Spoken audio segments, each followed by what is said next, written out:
근본적으로 이들이 말하는 민주화와 저희들이 말하는 민주화가 전혀 다르다. 이건 모르기 때문에 그렇습니다.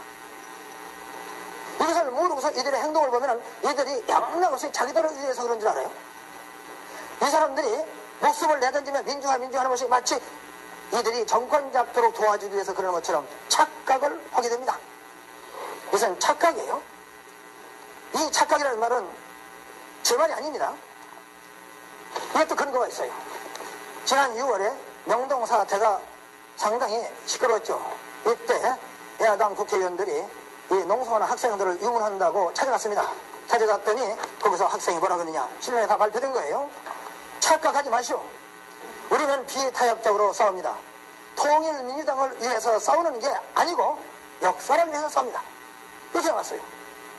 이쪽에서는 이들이 그렇게 격렬히 싸워주는 것이 야당을 위해서 싸우는 줄 아는데 이들은 착각하지 말라는 게예요. 이게 무슨 뜻입니까? 이들은 국내 야당을 위해서 싸우는 것이 아닙니다. 남한을 공산화하기 위해서 싸우는 것입니다. 착각하지 말라는 겁니다. 이쪽에서는 이쪽이 자기들을 위해서 싸우는 줄 아는데 이쪽에서 볼 때는 전혀 달라요. 사태가. 이쪽에서 보면은 자기들의 목적은 남한을 공산화합니다. 자기들의 힘만 가지고는 도저히 안 되겠어요. 어떠느냐? 정부를 반대하는 세력을 전부 묶어가지고서 이들을 이용해서 정부를 타두고 남한을 공산화하자. 이 전술을 쓰고 있습니다. 이 전술이 뭐냐면 동맹전술입니다. 동맹전술. 이 동맹전술에 대해서도 여러분들이 레닌의 말을 직접 들어봐 주시기 바랍니다. 14페이지 한가운데를 보세요. 레닌의 말이 직접 그대로 소개되어 있습니다. 훨씬 힘이 센 적을 이기는 일은, 이들이 지금 정부를 적이라고 합니다. 정부를 적이라고 하는 것은 공산주의자의 말투예요. 이 정부를 이겨야 되겠는데 지금 현재로는 자기 힘만 가지고 안 된다고 합니다. 왜 안 되느냐면 정부는 권력을 장악하고 있고 군대를 장악하고 있습니다. 어느 거로 봐도 이들보다는 정부가 힘이 세죠. 그럼 약한 힘을 가지고 어떻게 정부를 타도느냐? 자기 힘만 가지고는 안 된다. 그럼 어떠한 얘기냐? 정부를 반대하는 세력을 모두 묶어서 이 비공산주의 세력을 묶어서 이용한다 이겁니다. 저희 목적을 달성해서 이용한다. 이들을 이어서 정부를 타도하고 남한을 공산화하겠다. 이 전술을 지금 쓰고 있는 거예요. 그럼 어떻게 이용하느냐? 이 이용 방법이 거기 나옵니다. 설사 아무리 작은 가능성을 지나도 일시적인 동요적인 취약한 믿음직 수레지 못한 조건적인 동맹자라도 되니까, 여기 지금 동맹자라고 하는 말이 나와있죠. 이것이 바로 동맹 전술을 나타내는 것입니다. 근데 이 동맹자는 동맹군이라고도 합니다. 여기에 지금 5개의 수식어가 나와있죠. 이것이 모두 동맹자의 관입니다. 일시적인 동맹자, 동요적인 동맹자, 취약한 동맹자, 믿음직스럽지 못한 동맹자, 조건적인 동맹자라도 좋으니까, 한마디로 만분의 1이라도 손잡을 수만 있다면 누구와도 손잡으라 이겁니다. 그러면 손잡아가지고 이 동맹자를 어떻게 하는 것이냐? 그 다음을 보세요. 대중적 동맹자를 내 편으로 만들 수 있는 모든 가능성을 반드시 가장 면밀하게, 주의 깊게, 조심스럽게, 숨쉬 있게 이용하여 이들을 이용한다 이겁니다. 이 동맹자는 이용을 하는데 어떻게 이용하느냐면 여기 수식어가 4개가 나왔어요. 이 앞에 가장, 이것이 모두 이용에 걸립니다. 가장 면밀하게 이용하고, 가장 주의 깊게 이용하고, 가장 조심스럽게 이용하고, 가장 솜씨있게 이용하여, 한마디로 철저히 이용하라. 만분의 1이라도 손잡을 가능성만 있다면 누구와도 손잡고 이 동맹자를 철저히 이용하라. 이것이 동맹전술이에요. 그렇기 때문에 이 내용상으로 보면 동맹전술은 철저한 이용 전술입니다. 이 철저한 이용 전술인 동맹전술이 벌써부터 이들로부터 이쪽에 걸려 있습니다. 어디에 그런 얘기가 있느냐? 그들 비밀문서에 있습니다. 14페이지 8째 줄 열어보시면은, 그런데 이렇게 나왔죠. 그런데 이와 같은 사회혁명을 위하여 어떻게 되느냐? 반정부 연합전선을 펴댄다 입니다. 정부를 반대하는 세력을 전부 묶어서 연합전선을 펴댄다. 그럼 누구하고 연합전선을 펴느냐? 이거 제 얘기 아니에요. 그들 비밀문서에 있는 얘기예요. 여기 딱 지적이 되어 있습니다. 제도권 야당과 민주협. 이 사건 당시에 제도권자다 이러면 이 신민당의 첫째로 들어가죠. 그 다음에 민주협이 나옵니다. 그들 비밀 문서에 나오는 얘기예요. 근데 이거 둘 뿐이냐? 또 있어요. 끝에서부터 셋째 줄 보십시오. 그런데 모색이라고 하는 것은 그들의 비밀 문서입니다. 모색은 민주주의 지향적인 제야 종교운동을 가리켜서 뭐라고 하느냐? 동맹군. 여기 좀 제야가 또 나오죠. 그다음에 종교운동이 나옵니다. 이것을 뭐라고 부르느냐? 동맹분. 이들을 이용한다 얘기입니다. 이 반정부 세력을 전부 묶어서 연합전선을 펴고 이들을 철저히 이용해서 정부를 가둬온 다음 남한을 공산화하겠다 하는 바로 이 전술을 이들은 벌써부터 이쪽에서 쓰고 있어요.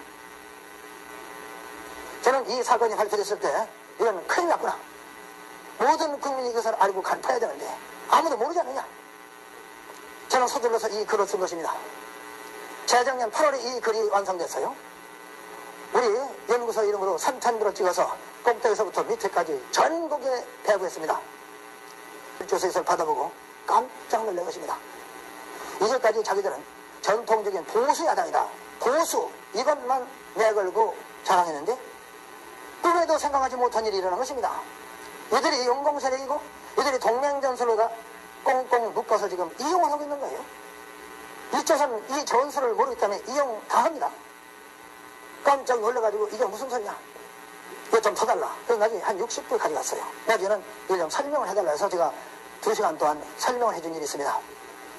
작년 5월 3일 인천 소요 사태를 생각해 보십시오. 인천 소요 사태가 한참 소용돌이 치고 있을 때 그 중심 부분에서 가장 과격하게 움직이던 학생들이 신민당을 보고 뭐라고 그랬습니까? 신문에 다 나온 거예요. 신민당은 미제의 둘째 아들이다 이러고 나온 것입니다. 그럼 둘째 아들이 무슨 소리냐면 민정당을 가리켜서 제일 첫째 아들이라고 하는 뜻일 거예요. 민정당은 첫째 아들, 신민당은 둘째 아들 이런 뜻이겠죠. 그러면 신민당과 민정당이 다르다는 얘기냐? 아니에요. 같다는 얘기입니다. 그러면 만일 이들을 이용해서 정부 타도한 다음에 야당에게 정권 맡기겠느냐? 아닙니다. 신민당도 민정당과 한 구덩이다 쓸어넣겠다 이 얘기예요. 이쪽에서는 내내 이쪽을 자기 편으로 믿고 자기들을 위해서 희생적으로 투쟁하는 줄 알았어요. 이 사람들이 반대하는 것은 민정당이고 정부뿐이고 민정당과 정부당은 절대 반대하고 자기들에 대해서는 빈틈없이 지지해 준 줄 알았는데 이제 둘째 아들이다 이러고 나오는 것입니다. 그런데 또 하나 북한의 대남 전략이 있습니다. 이것도 우리가 꼭 알아두는 문제입니다. 북한 공산당이 17년 전에 이러한 대남 전략을 세웠습니다. 북한 공산당 제5차 대회에서 이제부터 남한을 공산화하는데 어떤 방법으로 공산화하느냐. 민주주의 혁명 이론을 적용한다. 이렇게 결정을 했어요. 인민민주주의 혁명 이론을 적용한다. 인민민주주의 혁명 이론이 무엇이냐 하면은 이것이 15페이지 나와 있습니다. 그 제목 밑에 7째 들어봐 주십시오. 실지에 있어서 북한 공산주의자들은 1970년 11월에 조선노동당 제5차 대회에서 남한에 대한 적화 전략으로서 이른바 인민민주주의 혁명 이론을 적용할 것을 결정하였던 바 그것은 다음에 4단계로서 추진되는 것입니다. 4단계로서 남한을 공산화하겠다는 것입니다. 첫째 단계가 뭐냐? 남한의 반정부 불평분자를 규합합니다. 불평분자라고 하는 것은 야당에만 있는 것이 아니죠. 여당 안에도 있을 수 있고 정당 안에도 불평분자는 있을 수 있습니다. 어쨌든 현 정부를 못마땅하게 생각하는 사람은 전부 규합하라 이겁니다. 이렇게 제2단계로 넘어가는데 제2단계가 뭐냐면 결정적 시기를 잡아서 정부를 타도하는 것입니다. 결정적 시기가 뭐냐? 이것은 상식적인 용어가 아니에요. 국제공산주의의 전술 용어입니다. 그럼 결정적 시기가 뭐냐면 두 가지 조건이 구비됐을 때 이것을 결정적 시기라고 합니다. 여기 보시면 첫째가 정치가 큰 혼란에 빠지고 정치가 큰 혼란에 빠져서 무정부 상태로 돌아가는 것입니다. 또 하나의 조건이 있어야 돼요. 대중이 근본적 변혁을 요구할 때 근본적 변혁이 뭐냐? 자본주의 때려치우고 공산주의 실시하자. 이렇게 나오는 것이 근본적 변혁이에요. 정치는 큰 혼란에 빠져서 무정부 상태로 떨어지고 대중은 근본적인 변혁을 요구하고 이 두 가지 조건이 맞아 떨어졌을 때 이것을 국제공산주의 전술용어로 결정적 시기라고 합니다. 이때 혁명을 일으키고 정부를 타도한다는 거예요. 만일 이들이 이 계획대로 정부를 타도했다고 가정했을 때 야당이 정권 잡도록 도와주는 것이냐? 아닙니다. 야당의 정권을 기대하는 것이 아니에요. 민주주의 과도 정부를 세운다는 것입니다. 그 인민민주주의 과도정부가 어떻게 하는 것이냐면은 가정해서 민정당 정권이 무너졌다. 그러면은 민정당에 관계했던 사람들만 전부 제거해버립니다. 그렇게 하고 나머지 모든 정당 사회단체 각층 대표들을 전부 이 과도정부에 참여시킵니다. 얼핏 보면은 광범한 대중을 기반으로 하는 아주 민주주의적인 정부처럼 보입니다. 그런데 여기에 또 그들의 술수가 끼어듭니다. 11페이지를 봐주세요. 11페이지 끝에서부터 둘째 줄을 보시면 여기에 짤막한 인용이 나와 있습니다. 끝에서부터 둘째 줄, 이것은 전 동독 공산당수 울브리히트의 말이에요. 민주주의적으로 보이도록 하라. 겉으로는 아주 강구만 대중을 기반으로 해서 민주주의 정부처럼 보이게 해놓고 속으로는 공산당의 모든 권력을 독점한다 이겁니다. 이것이 울브리히트의 말인데 무슨 울브리히트가 처음 한 얘기냐? 아니에요. 벌써 스탈린에서 이 주장이 나옵니다. 같은 11페이지에 위에서부터 9째 줄을 보십시오. 여기 스탈린의 말이 이용되어 있습니다. 정치적 지배권을 장악한 계급은 그 지배권을 단독으로 장악할 것을 의식하고 이것을 잡은 것이다. 노동자 계급의 이름으로 공산당이 정권을 잡습니다. 그러면 이 정권을 다른 정당, 다른 계급에도 나눠줄 수 있느냐? 천만 얘기다 이게. 못 나눠준다. 권력은 공산당이 단독으로 장악한다. 이것을 처음부터 의식하고 잡았다 이겁니다. 이것이 스탈린의 유명한 권력 독점론이에요. 이 스탈린의 권력 독점론을 지금 울브리히트가 민주적으로 보이도록 하라. 그러나 일체를 당의 수준에 장악하라. 이런 말로 표현하고 있는 것입니다. 이렇게 해서 인민민주주의 과도정부로 수립하고 속으로는 공산당의 모든 권력을 독점하고 이 공작이 끝나면 이제 제4단계로 넘어갑니다. 이제까지 이용형은 그러나 이용이 끝난 따라서 이제는 이용 가치가 없어진 이들을 과도정부로부터 제거하는 것입니다.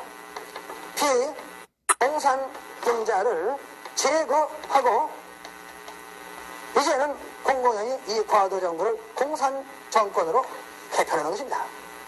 이렇게 해서 남한의 공산정권을 세우고 난 다음에 북한에 있는 공산정권하고 통합을 한다. 이것이 민주주의자들이 얘기하는 민족통일이에요. 글자는 민족통일입니다. 내용은 철저한 공산통일입니다. 이것이 바로 월남식 통일이에요. 이것이 지하서클 학생들을 통해서 슬슬 번지고 있습니다. 학생들이 뭐라 그러느냐? 월남이 망했다고 그러지만은 오늘으로 보면은 민족통일 아니냐? 관여할 일 아니냐? 이러고 있어요. 바로 그 말이 여기서 나오는 것입니다. 월남식 통일을 지금 생각하고 있는 거예요. 그 때문에 월남은 망한 것이 아니라 통일이 있다. 이런 식을 자꾸 말을 터뜨립니다.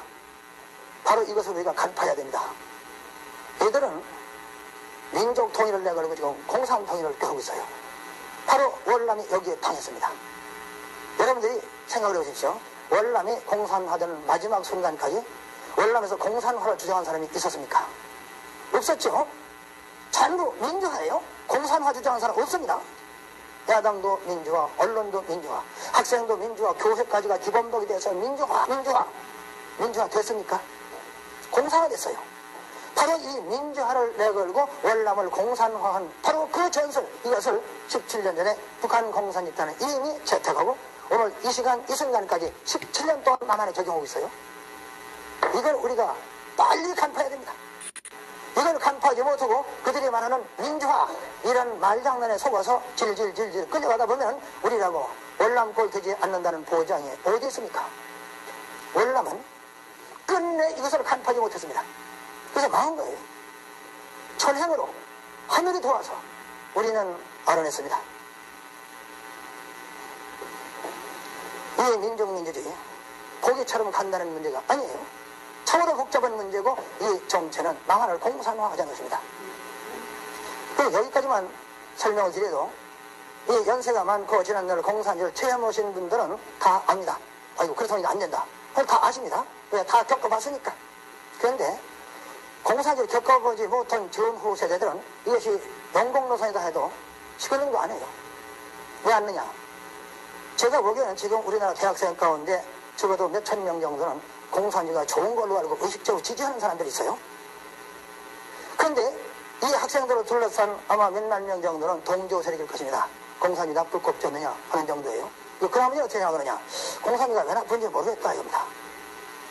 지금 학생들이 이런 정도로 생각하고 공산이가 확실히 나쁘다고 생각하는 사람은 속으로 있겠죠. 근데 드러나지 않아요. 얼마나 했는지 모릅니다.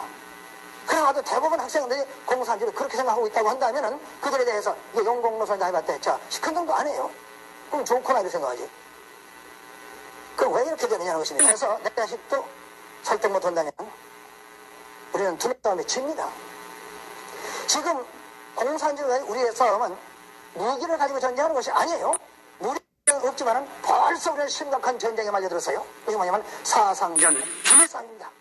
지금 우리는 두뇌 싸움에 깊이 빠져 있어요. 그런데 우리는 이제까지 밀려왔습니다. 두뇌 싸움 밀려왔어요. 언제까지나 밀려서 되겠습니까? 안 됩니다. 이제는 반격을 해야 됩니다. 그 반격을 하려면 여기서부터 우선 알아야 됩니다. 이것만 가지고는 물론 안 됩니다. 이건 몇십 분의 1, 몇 백분의 1밖에 안 되지만 우선 당장 급한 대로 이것을 확실히 알고 이들의 전술을 간파하고 그리고 그들의 전술에 말려들지 말아야 됩니다. 속지 말아야 됩니다. 그런데 제가 요새 이런 말을 몇 군데서 했더니 저희 집에 전화가 자꾸 걸려와요. 이런 전화입니다. 그럼 이 민주주의를 내걸고 있는 이 단체에 가입한 사람은 거기 관계하는 사람들은 전부 빨갱이냐 이런 거 전화가 와요. 제가 그런 얘기 했습니까? 전혀 내가 얘기한 거하고 달라요. 이 민주주의라고 하는 이것을 내걸은 조직에 참여한 사람이 다 공산주의다 그런 얘기가 아닙니다. 민주주의라는 노선 자체가 영공노선이다 이 얘기예요. 그런데 이 민주주의를 내걸고 있는 조직에 참가한 사람들 가운데도 이것이 뭔지 모르는 사람이 대부분이에요.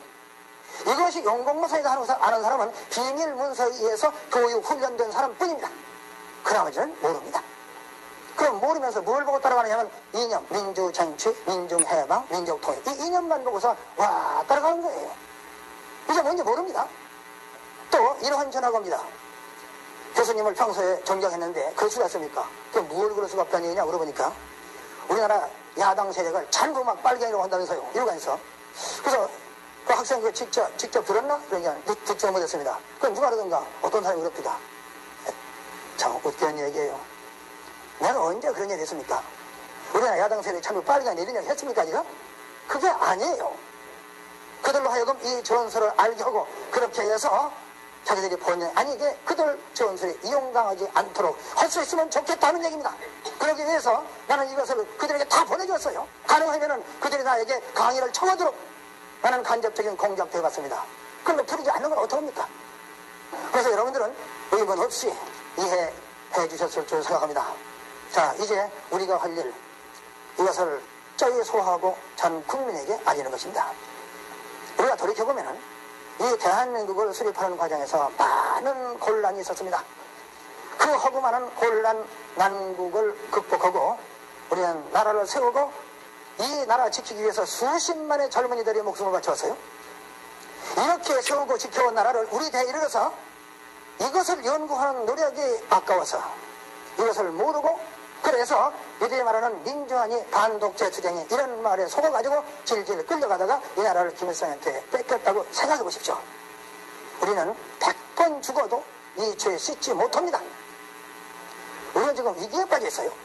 이 위기가 제가 보기에는 상당히 심각합니다. 왜 심각하냐? 위기에 빠져 있으면서도 위기에 빠져 있다는 사실을 국민들이 모르기 때문이에요. 그래서 안타까워서 이 사건 뒤에 삼민트 사건 뒤에 재작년 8월서부터 28개월 동안 나는 이걸 들고서 전국을 뛰면서 혼자 목이 쉬어 터져라고 주장하는 것입니다. 그러나 제 능력에는 한계가 있어요. 몸뚱이는 하나입니다. 국민은 4,200만이에요. 어떻게 저 혼자 다 합니까? 이제는 여러분들이 제 일을 조금만 협력해 주십시오. 저를 위해서가 아니에요. 여러분들 자신을 위해서 이제는 이것을 익히고 가까운 가족서부터 이웃 친지 이것을 알려서 우리가 절대로 그들의 속임수에 말려들지 않도록 이것이 이 시점에 있어서 우리가 이 나라를 지키는 제일 중요한 방법이라고 생각하고 감히 여러분들께 여러 가지 말씀드렸습니다. 여러분들이 깊이 현명하게 판단하시고 검토해 주시기 부탁드리면서 마치겠습니다. 감사합니다.